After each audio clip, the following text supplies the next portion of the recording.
오늘 말씀의 제목은 영원히 기억하고 지킬 것입니다. 하나님께서 출애굽의 과정들을 살펴보면 하나님께서 10번째 심판을 시행하실 때에 먼저 예고하십니다. 그리고 나서 무슨 이야기 하냐면 유월절과 무교절에 대한 말씀을 하시고, 그리고 난 이후에 실제로 이제 마지막 10번째 재앙을 시행하세요. 그리고 10번째 심판을 시행하심이 곧바로 이스라엘의 구원이 됩니다. 그래서 그 밤에 하나님이 10번째 심판을 시행하는 그 밤에 애굽의 첫 장자들이 다 죽게 되고, 또 그 밤에 동시에 애굽에서 나가는 것이 결정되고, 그 밤에 이들이 이제 떠나게 되는 그런 일들이 일어나는 것이죠. 그러니까 하나님의 구원은 바로 심판과 연계되어 있음을 우리가 알 수 있고, 이것이 다 성취되었습니다. 그것이 지난주까지 보았던 말씀이에요. 그런데 이상하게 하나님은 또다시 오늘 본문에서 보면 유월절과 무교절을 다시 말씀하십니다.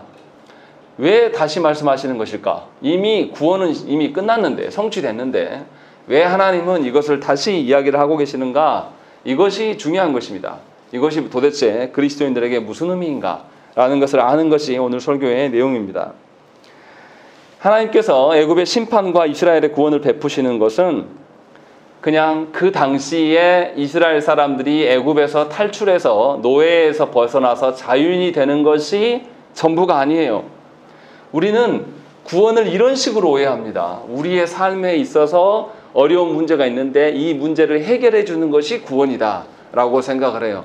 그렇기 때문에 뭘 못 보냐면 하나님 나라를 절대 볼 수가 없는 거죠. 그냥 이 땅에 어떠한, 이 땅에 먹고 사는 문제나 이 땅의 인생의 괴로움이나 인생의 어떤 불의함을 바라보면서 이것들을 처리하는 것이 하나님의 구원이다라고 말해요. 그래서 우리가 물론 인간적으로는 존경을 합니다. 존경을 하지만 하나님 나라의 측면에서는 과연 합당한 것인가라고 고민해야 되는 것이 문익환 목사님 같은 분이에요. 문익환 목사님이 정말 잘 사셨죠. 이 나라의 사회적인 정의와 질서와 또 가난한 자와 약자들을 위하여서 잘 사셨어요. 그런데 정말로 그분이 구원을 말하는 것이 하나님 나라의 구원을 말한 것일까? 아니면 이 땅에서의 구원을 말하는 것일까를 잘 생각을 해봐야 되는, 하나님께서 우리에게 말씀하시는 것은 이 모두를 포함한 구원을 말하고 있기 때문에 오늘 본문에서 그것을 깨우쳐 주기 위하여서 지금 다시금 유월절과 무교절을 말씀하고 있다는 것입니다. 그래서 우리가 말씀을 봐보시면 12장 14절 봐보세요. 14절에 보면 너희는 이날을 기념하여 여호와의 절기를 삼아 영원한 규례로 대대로 지킬 것이니라 라는 것이죠. 그러니까 이 유월절과 무교절은 애굽에서 탈출한 것이 기념하는 것이 전부가 아니에요. 거기에서 노예였던 자들이 자유하게 된 것이 목적이 전부가 아니다 라는 것을 이야기하고, 또 17절에도 반복해요. 이날에 내가 너희 군대를 애굽 땅에서 인도하여 내었음이니라. 그러므로 너희가 영원한 규례로 삼아 대대로 이날을 지킬 것이니라. 또 24절에도 또 42절에도 또 13장 10절에도 계속해서 영원한 규례로 대대로 지켜야 될 것들을 말씀하고 계신다는 것입니다. 이렇게 하시는 이유는 단지 출애굽 사건이 그 당시에 이스라엘의 고통을 해결하는 것이 구원이 된 게 아니라는 거죠. 그 이상의 무엇인가가 있기 때문에 이것을 지금 반복해서 말씀하고 계신다는 것입니다. 그러니까 하나님의 구원의 참된 의미를 바르게 알아야지 어떤 한쪽 측면만을 바라보면서 이 땅의 문제를 해결하고 이 땅에서 아무런 문제 없이 사는 것이 하나님의 구원이라고 생각하면 예수 믿고 큰 시험에 들 수밖에 없어요. 왜냐하면 예수 믿는다고 해서, 여러분들 예수 믿었는데 그 위에 아무런 고난과 시련이 없었습니까? 아니요. 저 같은 경우는 목사가 되고 더 힘들어요. 목사가 되니까 하나님의 기준과 너무나 다른, 목사가 되기 전에 성도로 바라봤을 때의 이 나라의 어떤 실정보다, 성도였을 때 조국교회를 바라봤던 그런 시각보다 목사가 되고 나서 더 실체를 알고 됐을 때 더 극악의 상황, 정말 사람이 정말로 징할 정도로 변하지 않는구나. 사람은 죽을 때까지, 그래서 무슨 이야기를 합니까? 정치를 바라보면서 우리가 무슨 이야기 합니까? 저 정치 세대들이 다 죽어야지 끝나는 거 아닌가라는 거. 오히려 더 예수 믿고 난 다음에 하나님의 선하심을 알기 때문에 더 악한 것들을 보게 되고 더 고난 가운데 있다는 것입니다. 그러면 하나님이 베푸시는 그 구원이라는 것은 우리가 생각하는 이 땅의 문제를 해결하는 것이 전부가 아니라는 거예요. 분명히 이러한 생각이 없으면 그리스도인들에게 고난과 고통에 대해서 이해할 수 없는 구조가 되는 것이고, 거기에서 우리 젊은이들이 말하는 거죠. 하나님이 살아계시다면 어떻게 이럴 수 있냐 라고 말하면서 사회적인 정의나 공의에 대해서 하나님은 계시지 않는다라는 오해에 빠져들 수밖에 없는 것입니다. 그래서 이것은 굉장히 중요한 거예요. 그래서 하나님께서 반복적으로 유월절과 무교절을 너희 후손들도 계속 대대로 지켜나가야 될 것들에 대한 언급을 하고 계신다는 것입니다. 그래서 하나님께서 보이시는 구원의 참된 의미를 그들 가운데 지속할 수 있도록 하나님께서 하시라는 거예요. 그래서 10절에 뭐라고 합니까? 16절에 13장 16절에 뭐라고 그러냐면 이것이 네 손의 기호와 네 미간의 표가 되리라 라는 것입니다. 네가 살아가면서 하나님의 구원을 생각하면, 이 유월절과 무교절을 생각하면서 구원이 너의 삶의 기준이 되어야 될 것이다 라는 것을 계속 이야기를 하고 있는 것입니다. 그래서 오늘 우리가 봐야 될 것은 하나님의 구원이란 도대체 무엇인가?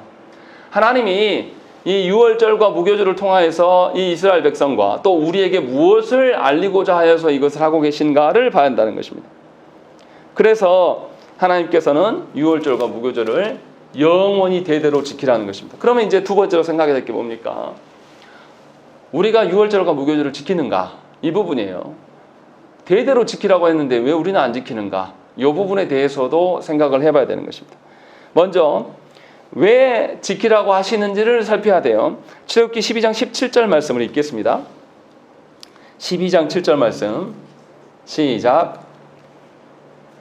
출애굽기 12장 17절 말씀 읽겠습니다. 시작. 너희는 무교절을 지키라. 이날에 내가 너희 군대를 애굽 땅에서 인도하여 내었음이니라. 그러므로 너희가 영원한 규례로 삼아 대대로 이날을 지킬지니라. 예, 이 무교절을 지켜라, 그리고 영원히 지켜라. 왜냐하면 그 가운데 들어있는 거죠. 이날에 내가 너희 군대를 애굽 땅에서 인도하여 냈다. 누가 인도해 내신 것이죠?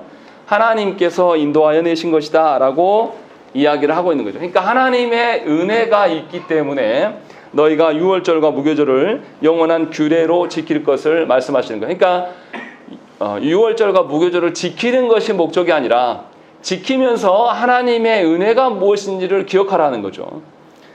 그리고 또 다른 이유는 하나님께서 베푸시는 구원만이 아니라 하나님의 심판까지도 포함되어 있음을 기억해야 돼요. 왜냐하면 그들이 그날 밤에 출애굽할 수 있었던 것은 뭐냐면 하나님의 심판이 있었기 때문에 그들이 출애굽할 수 있었다라는 거죠.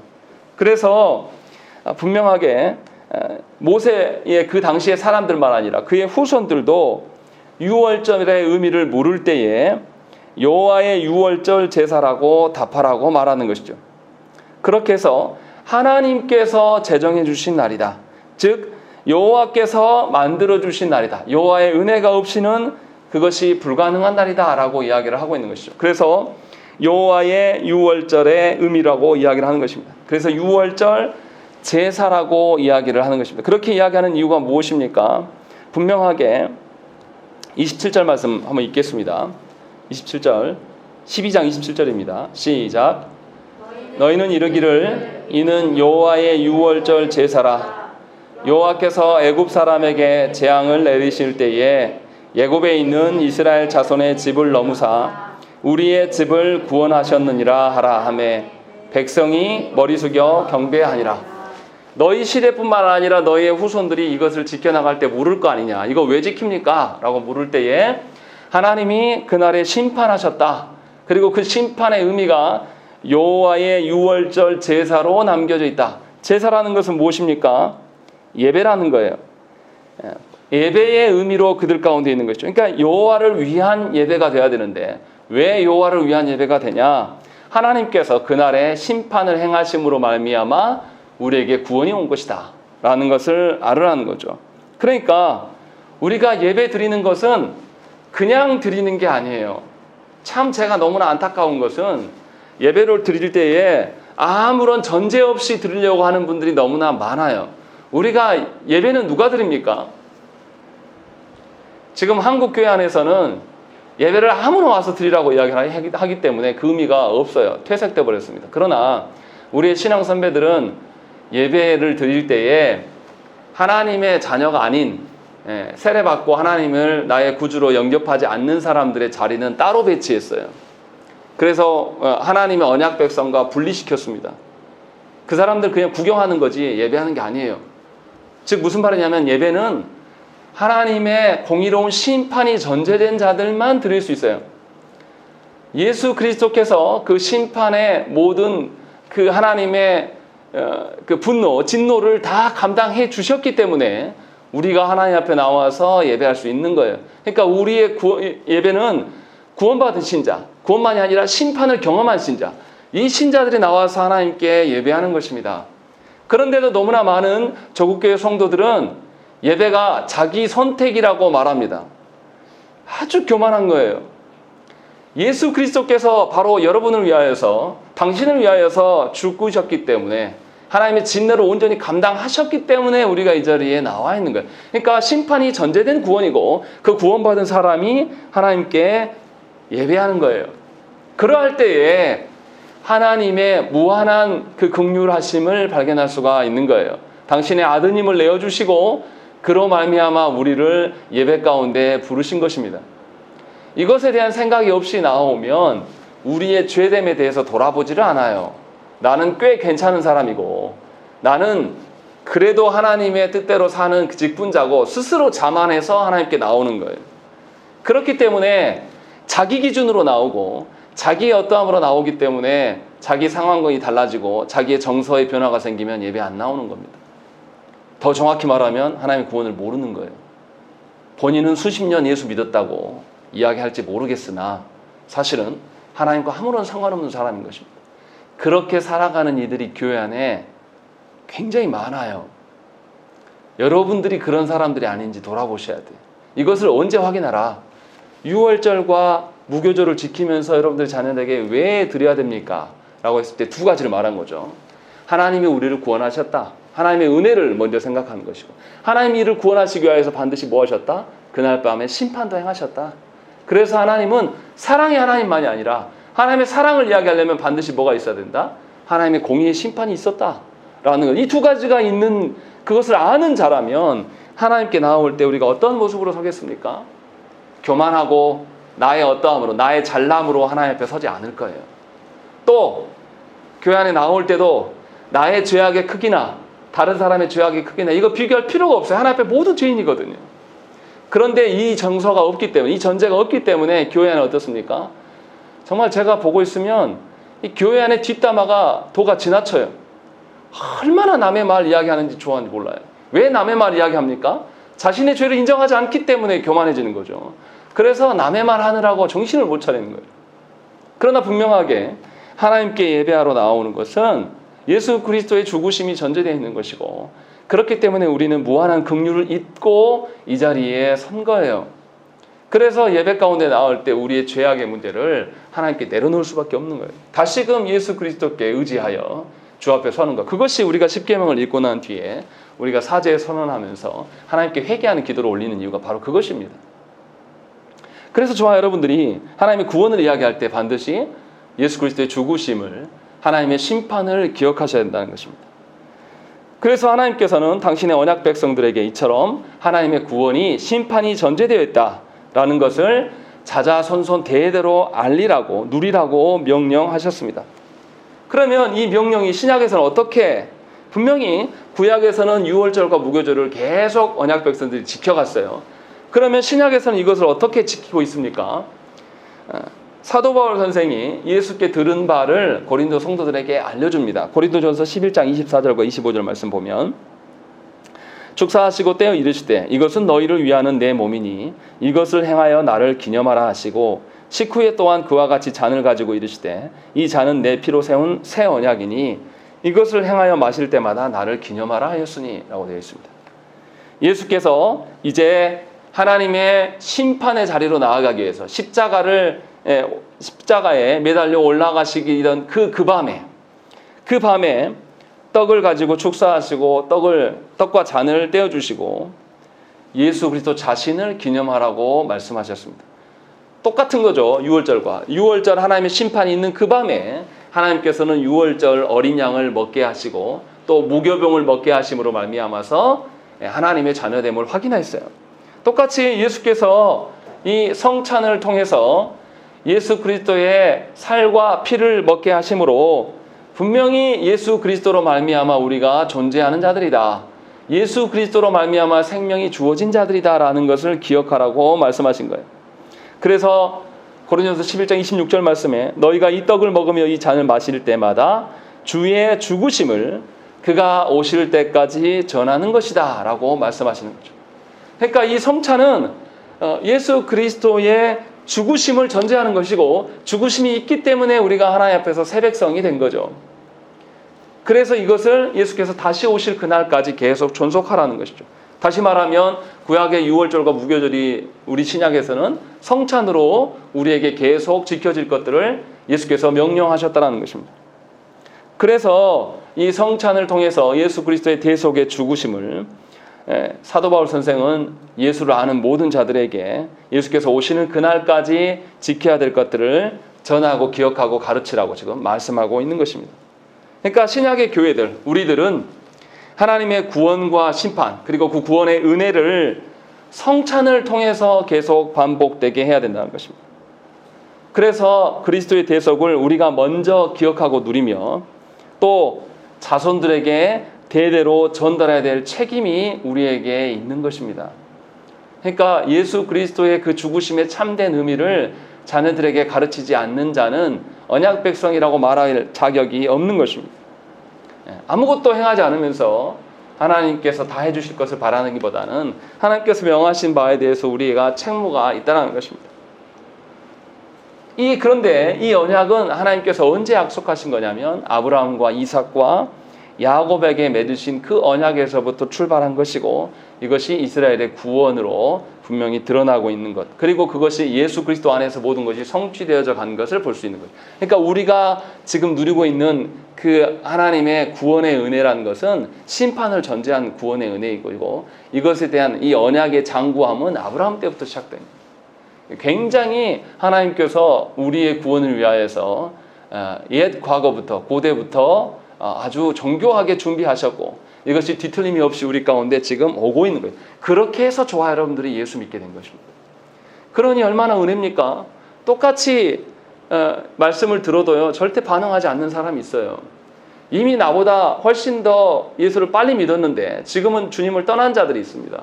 본인이 주인이 되어서 본인이 원하는 방식으로 살아가는 분들이 참 많아요.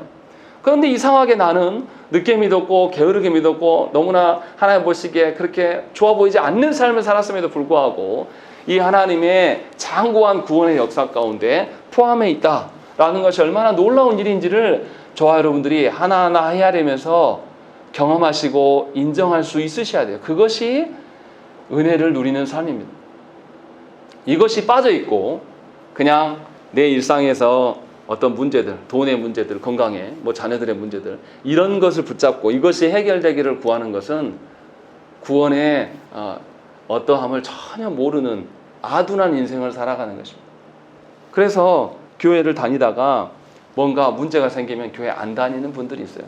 또 교회를 다니긴 다니는데 자기의 이름이 걸려 있거나 아니면 누구 사람과의 관계가 있어서 다닌 분들이 있어요. 그분들은 하나님의 은혜를 전혀 모르고 살아갑니다.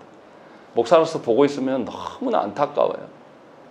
그게 아닌데 하나님 앞에서 예수 그리스도의 그 죽으심으로 말미암아 우리에게 베푸신 그 하나님의 어떠하심이 우리를 하나님의 자녀되게 하시는 것이죠.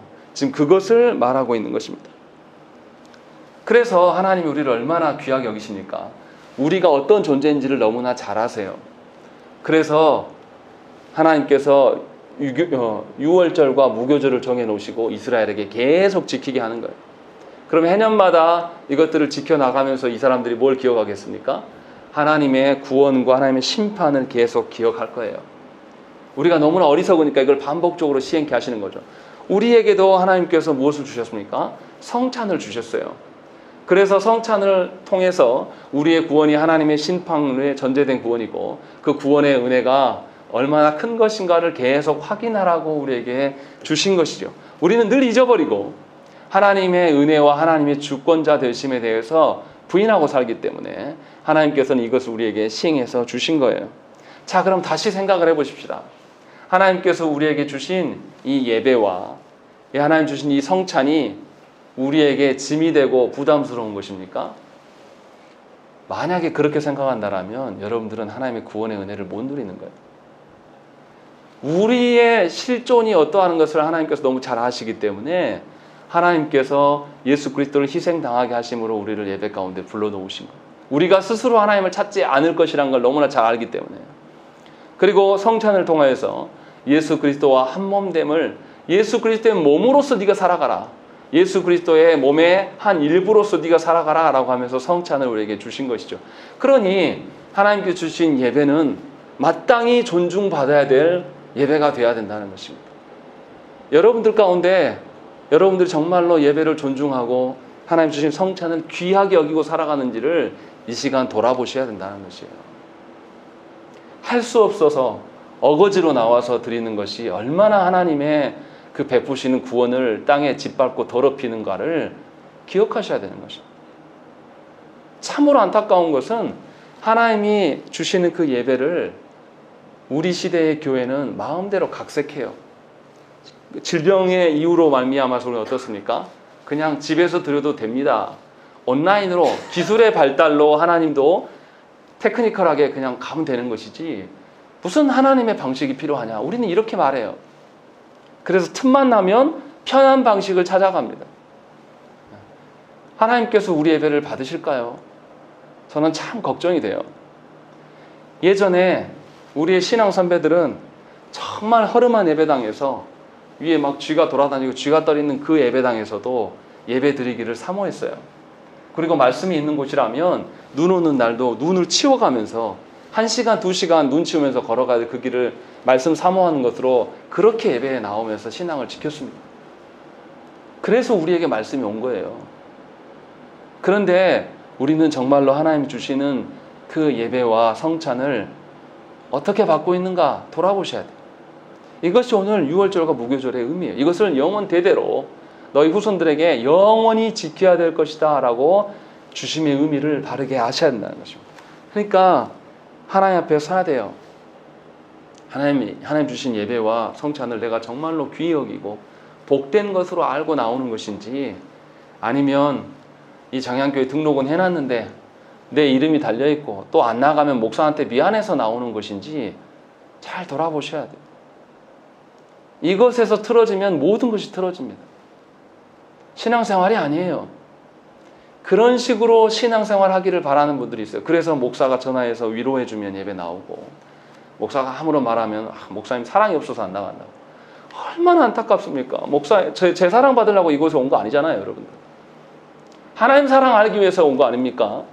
하나님의 심판의 두려움과 하나님의 심판을 위한 희생하심을 알기 위해서 우리가 이곳에 온 것임을 기억하셔야 된다는 것입니다. 지금 그 말을 하고 있는 거예요.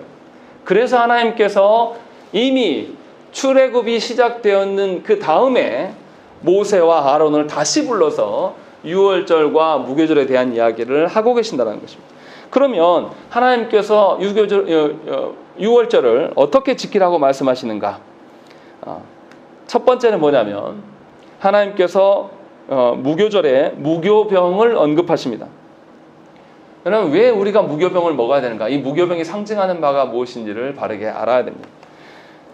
하나님께서 애굽의 장자를 죽이시던 그 밤에 이스라엘은 아주 갑작스럽게 애굽을 떠나게 되었습니다. 그래서 하나님께서 유월절 어린 양을 먹을 때 어떻게 먹으라고 그랬죠?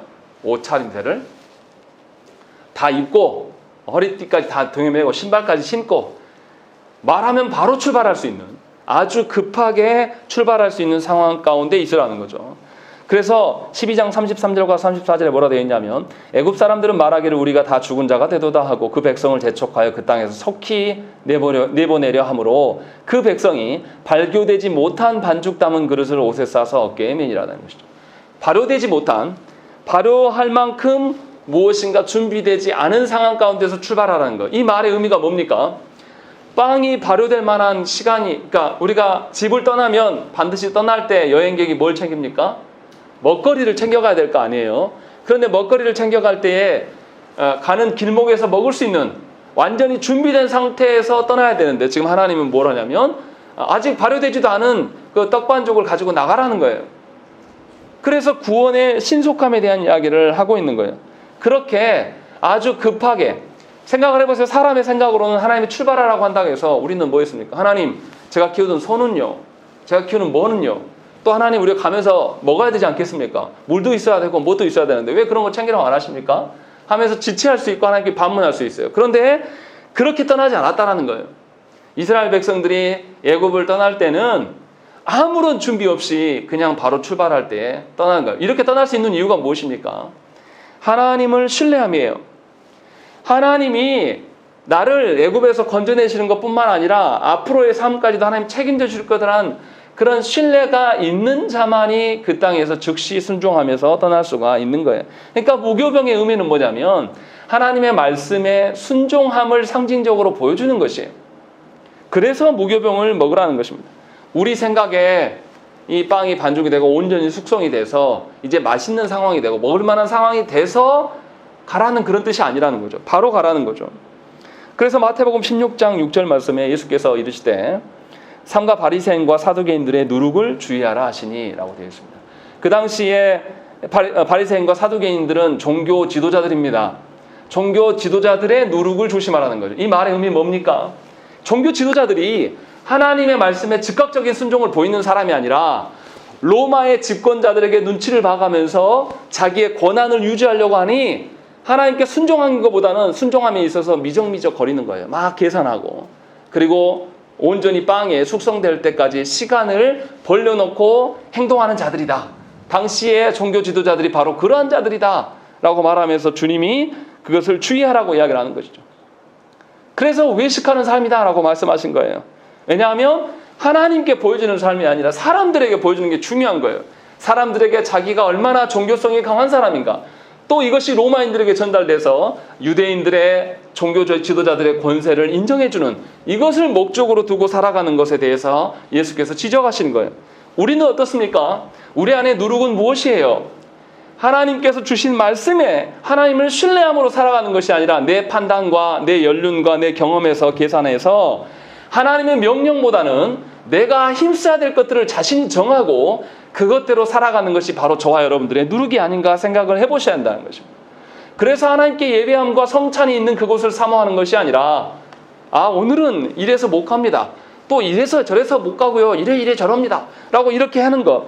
결국은 하나님 말씀을 존중하지 않는 거죠. 하나님이 나를 다스리시고 나의 영원한 것까지 지도하시는 그 주권자 되신다라는 것이 우리 안에 인정이 안 되기 때문에 상황마다 하나님께서 베풀어 주신 것에 대해서 건너뛰는 거예요. 이것이 저와 여러분들의 누룩이라는 것입니다. 게으름일 수도 있고 여하튼 하나님께 순종하지 않는 모든 면모를 지금 지적하고 있는 것이죠. 왜 이렇습니까? 본인은 스스로 의인이며 신자라고 말할지 모르지만 그 마음 중심에 하나님의 말씀이 없기 때문이에요. 여전히 하나님이 아니라 외적으로 사람들에게 보여주는 것이 훨씬 더 중요합니다. 사람들의 관계가. 그러나 이렇게 살아가면 살아갈수록 하나님께서 베푸시는 구원의 참된 의미를 하나님이 심판을 통하여서 우리를 건지셨음에 대한 그 의미를 우리가 알지 못하게 된다는 것입니다.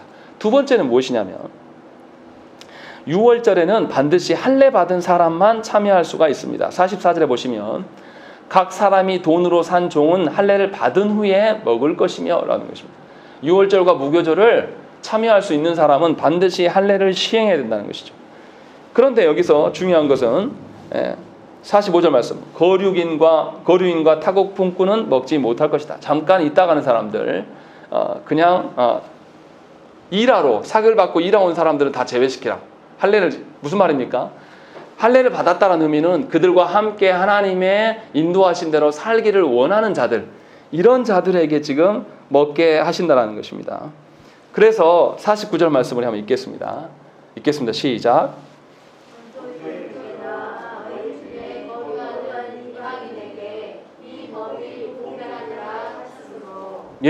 누가 유월절에 참여할 수 있냐? 이스라엘에 포함되기를 원하고 할례를 받은 자, 할례를 받았다라는 것은 하나님이 주인 되심을 인정하면서 그렇게 살기를 원하는 사람들, 그렇게 살아가는 사람들에게 분명하게 이 유월절과 무교절 하나님의 심판과 구원의 은혜를 누릴 수 있도록 기회를 열어놓으셨다라는 것입니다. 그런데 나중에 이 이스라엘 사람들은 어떻게 생각합니까? 누가 언약 백성이라고 생각하는 것이죠? 혈통적으로 이스라엘의 혈통인 사람만이 언약 백성이라고 착각하는 거예요. 그런데 성경에서는 출애굽기서부터 무슨 이야기합니까? 이방인이나 본토인이나 다 똑같이 적용된다라고 말하면서 할례를 시행하고 하나님의 구원주 되심을 인정하는 사람, 그 사람이 하나님의 구원의 은혜를 누릴 수 있는 사람이다라고 말씀하고 있는 것입니다. 그래서 저와 여러분들이 생각을 해야 돼요. 하나님께서는 처음부터 혈통적으로 구원을 말하신 적이 없어요. 처음부터 이방인들과 또 하나님 앞에서의 혈통적인 백성들이나 다 상관없이 하나님의 구원의 근거로 말미암아서 구원을 말씀하신 거예요. 그러면 저와 여러분들이 어떻게 해야 되겠습니까? 혈통적인 관점으로 무엇인가를 바라보면 안 된다는 거예요. 반드시 예수 그리스도의 피값으로 말미암아서 우리가 구원받은 자들임을 알아야 돼요. 그런데 지금까지도 우리 조국교회는 어떻습니까? 최근에 탈레반 난민에 대한 문제가 나오니까 죄송합니다. 아프간 난민에 대한 이야기들이 나오니까 교회에서 무슨 성명서를 냈습니까? 이슬람 못 받겠다. 저들 받으면 안 된다. 라고 이거를 몇몇 교회들이 모여서 그 성명서를 냈어요. 몇몇 교회가 아니죠. 많은 교회들이. 특히 보수 기독교회들이. 10몇 년 전에 샘물교회 사건 기억하시죠? 이 사람들이 아프간 가서 죽었어요. 그분들 복음 증거하려고 거기까지 갔어요.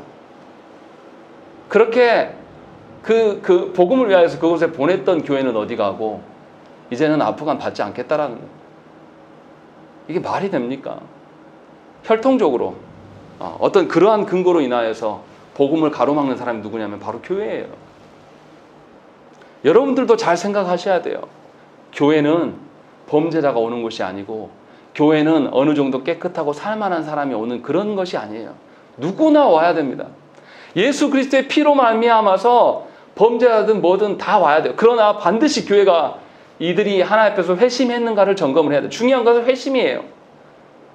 착각하시면 안 돼요. 이미 내가 교회 안에 들어와 있고 직분자가 있다고 해서 여러분들이 구원이 확증된 것이 아니에요. 여러분들의 회심의 어떠함이 그리스도의 피값으로 말미암아 그것을 정말로 존중하며 여러분들이 하나님의 중심으로 살고자 하는 그 마음이 중요한 것이지 다른 배경이 아니라는 것이죠. 착각하시면 안 돼요. 그러니까 교회 안에 세상이 욕을 합니다. 교회는 중산층만 다니는 곳이 아니냐. 교회는 범죄자가 없고 다 이런 사람들만 있는 거 아니냐라고 말하는. 실제로 그렇습니다. 교회를 다닐 만한 사람이 딱 정해져 있어요. 그리고 그 이상의 사람이 들어오면 그 조건을 넘어선 사람이 없으면 감당을 못합니다. 제가 늘 말씀드렸잖아요. 우리 몇 해 전에 노숙자 한 분이 와서 식사하실 때 우리 얼마나 불편해했습니까? 우리 그런 것도 감당하지 못해요. 그러나 이것은 예수 그리스도의 피값을 거절하는 거예요. 분명히 기억하셔야 한다는 것입니다. 유월절의 의미를 볼 때에 유월절을 지킨다. 하나님의 성찬과 하나님의 예배 가운데 선다라는 것은 예수 그리스도로 말미암아 구원받은 기준이고 다른 기준은 없다라는 것을 분명히 알고 여러분들이 그것을 알고 살아가셔야 되는 것입니다. 헛된 기준으로 교인됨을 말하지 마시라는 거죠. 내가 이 교회에 몇 년 있었고 내가 직분자를 몇 년 했고 내가 목회를 몇 년 했으니 이런 소리 하지 마세요. 아무 쓸모없는 소리인 것이죠. 주님의 구원의 은혜를 못 누리는 사람이면 수십 년을 교회를 섬기고 뭐 했어도 다 필요 없어요.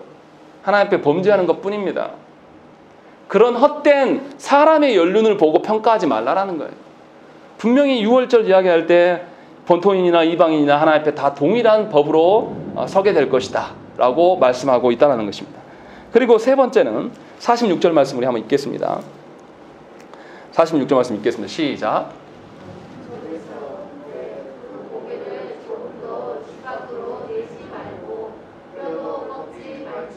예, 여기서 뼈를 꺾지 말라라고 되어 있습니다. 원래 이방인들이 고기를 좋아하는 사람들은 잘 아시죠? 어떻습니까? 뼈 왜 꺾어요? 뼈 꺾으면 그 안에 골수가 있거든요. 한국 사람들은 얼마나 이 골수 좋아합니까? 그래서 어떻게 해요?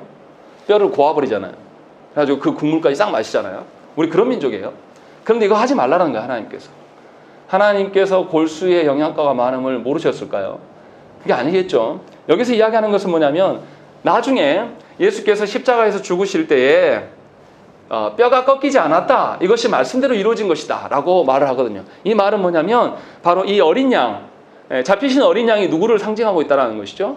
예수 그리스도를 지금 향하고 있다라는 것을 보여주고 있는 말씀이에요. 그러니까 6월절의 그 어떤 의미는 반드시 예수 그리스도 안에서 이루어지는 것이다 라는 것을 우리에게 지금 보여주고 있는 거예요.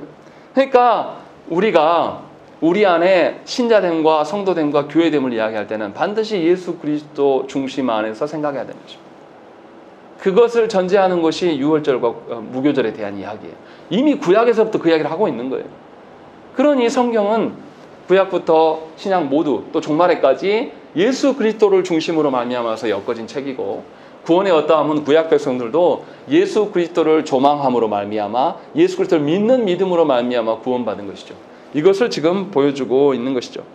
그리고 네 번째로 6월절을 시행할 시기를 우리가 살펴봐야 됩니다. 12장 25절 말씀을 한번 읽겠습니다. 출애굽기 12장 25절 말씀입니다. 시작.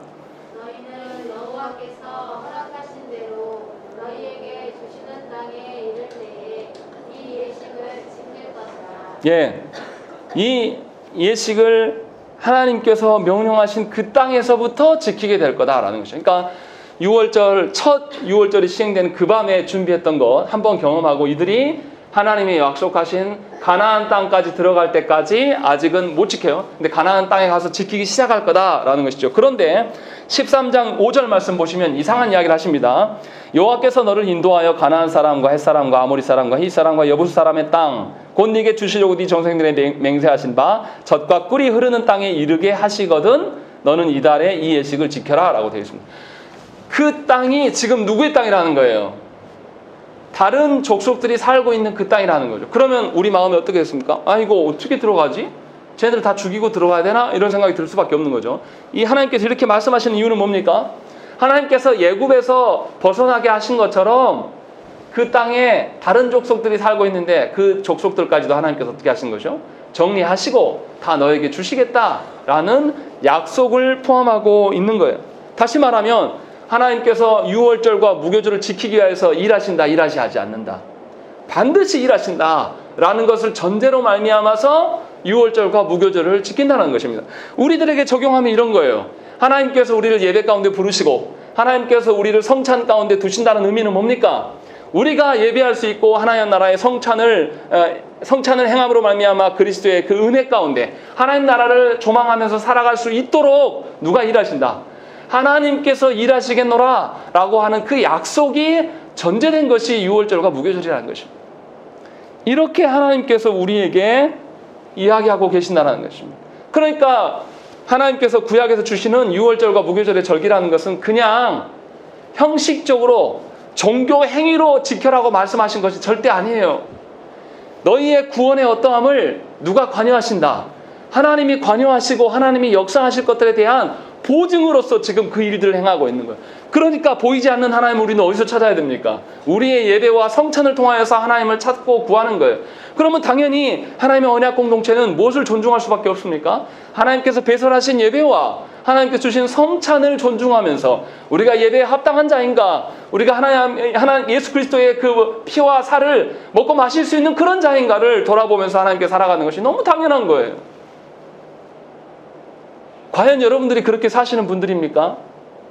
과연 하나님께서 주신 것들을 위하여서 정말로 내가 예배하고 죽다가 죽을지라도 하나님의 명령대로 살다가 하나님 주신 정체성으로 새 사람으로 살아가기를 힘쓰며 살아가는 자들인지를 돌아보셔야 돼요. 그것이 신앙이에요. 그것이 구원받은 백성들의 위로와 힘이 되는 거예요.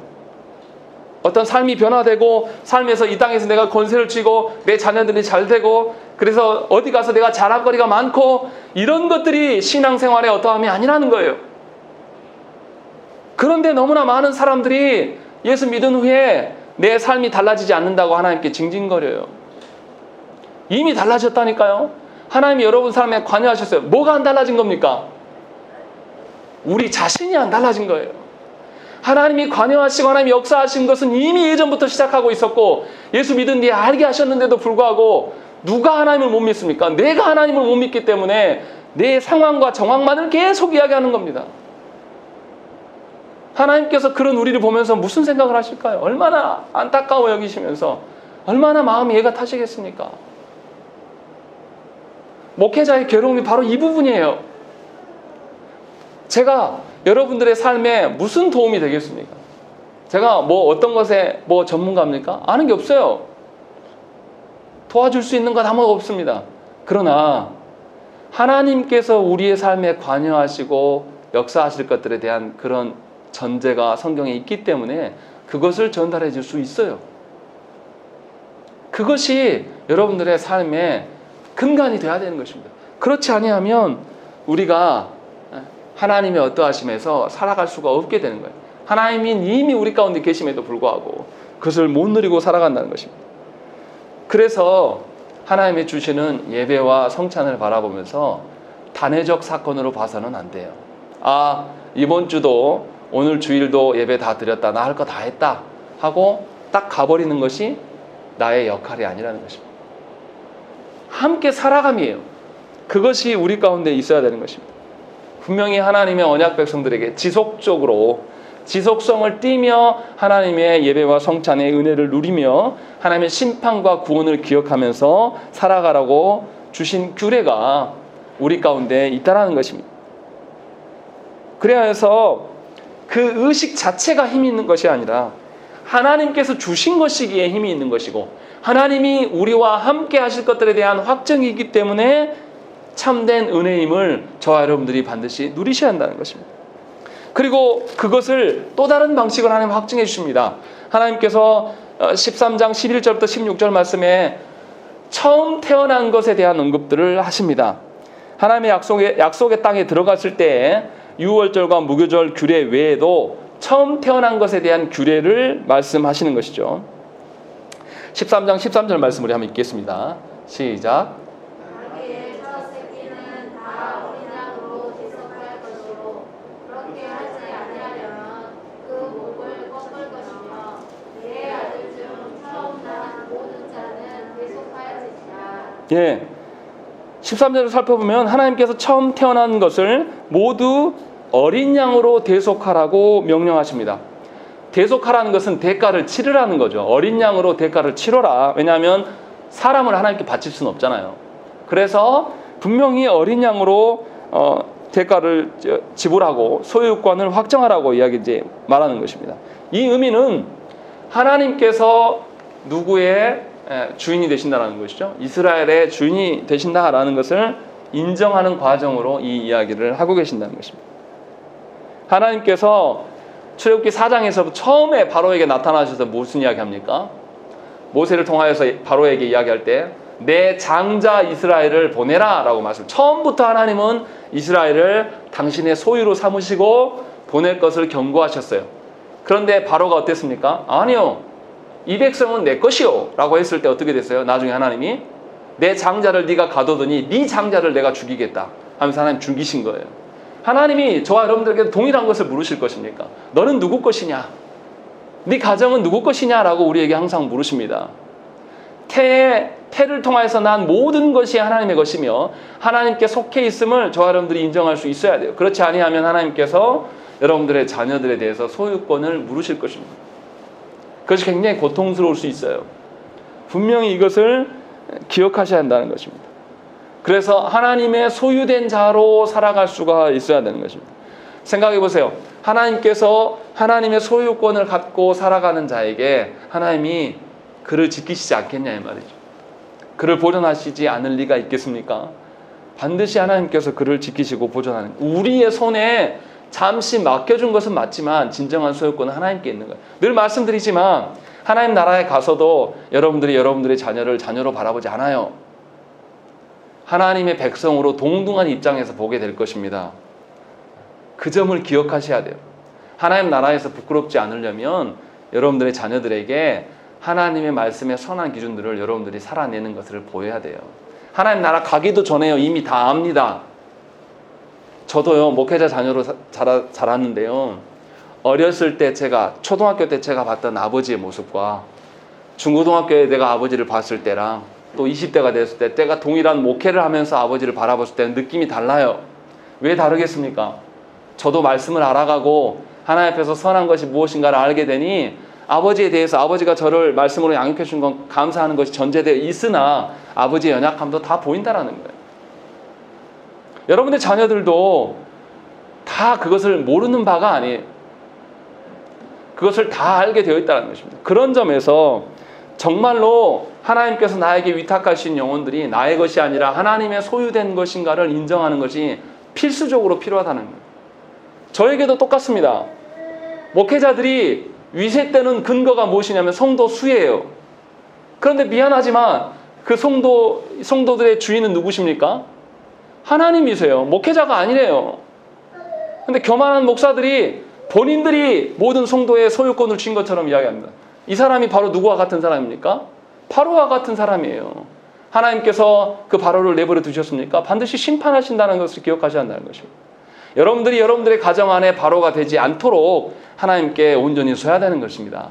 하나님의 소유됨을 인정해 드리고 저 영혼들에게 정말 최고의 좋은 것이 생명이 되는 것이 하나님의 말씀이며 하나님의 예배 가운데 하나님의 성찬 가운데 합당하게 서게 하는 것이 가장 중요한 일임을 알고 그 일에 힘쓰는 부모와 교회와 목회자가 되어야 한다는 것입니다. 그렇지 아니하면 우리는 하나님과 아무런 상관없는 것이죠. 정리하면 오늘 말씀은 그렇습니다. 하나님께서 왜 유월절과 무교절을 다시 주시는가? 영원토록 지켜야 될 규례로 주셔서 왜 우리에게 그렇게 살라고 하십니까?